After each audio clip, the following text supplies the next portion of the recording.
À l'ombre de l'église de Fourvière, Lyon aussi voit se répandre sur ses marchés, aristocratiques ou populaires, les plantureuses richesses de la terre algérienne.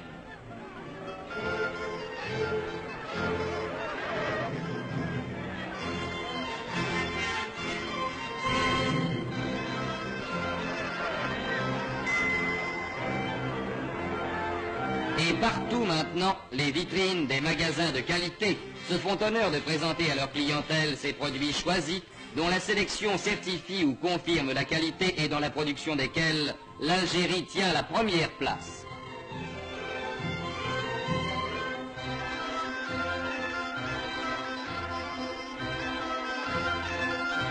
À ces détails riches de couleurs qui ajoutent au spectacle de la rue dans les grandes villes, s'en ajoutent d'autres plus familiers et plus sensibles. Le don de l'Algérie, c'est aussi cette scène classique des jardins publics. C'est aussi cette orange dans une petite main, cette joie dans les yeux d'un enfant.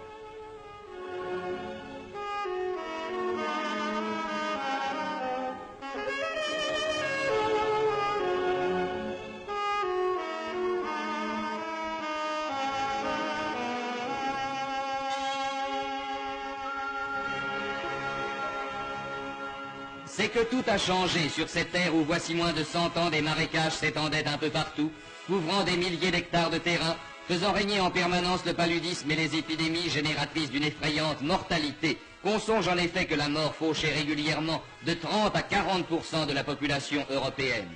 L'Algérie, pouvait-on penser, devait rester en grande partie inculte et sauvage. On comptait sans l'effort français.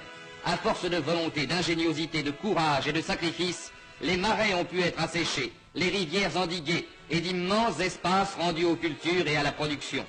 Aujourd'hui, aux endroits où s'étendaient autrefois ces espaces stériles et malsains, s'étendent les vastes cultures qui font de l'Algérie une terre bénie, bienveillante aux hommes.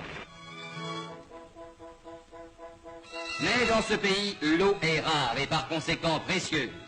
Il faut pouvoir conserver celle qui tombe du ciel, qui dévale des pentes, enfle les rivières et les torrents et se perd dans la mer ou dans les sables. Dans ce but, un gigantesque programme de construction de barrages a été entrepris et réalisé. Chacun de ces barrages-réservoirs assure l'irrigation de vastes domaines dont le périmètre englobe quelques 20 000 hectares. Et l'on voit s'étendre chaque année sur les cartes la surface des terres irriguées, grandir les nouveaux domaines livrés à la culture.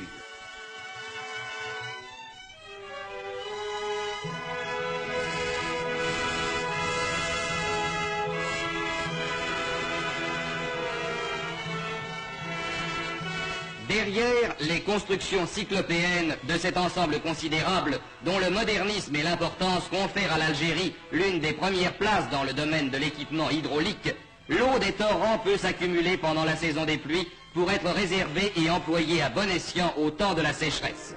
Un système étendu de conduites de toute taille, allant du large canal à la simple rigole d'irrigation, s'étend et se diversifie dans le périmètre d'action du barrage pour assurer la fertilité des terres.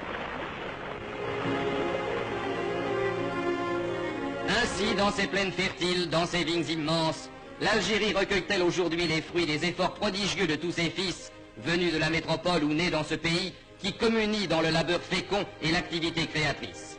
Mais à côté de ces immenses domaines, voués à des productions de base, l'Algérie devait bientôt s'apercevoir que son sol lui assurait d'autres gages de succès. Sa fertilité et les particularités du climat lui promettaient d'autres destins que ceux d'une Beauce ou d'un Languedoc, terre vouée aux cultures industrielles du blé ou de la vigne. L'Algérie, elle, pouvait se diriger vers la qualité. Et la vendange n'est pas seulement ici la cueillette brutale des grains destinés au pressoir, mais le ramassage plus délicat des chasselas qui peuvent rivaliser avec ceux des treilles les plus célèbres.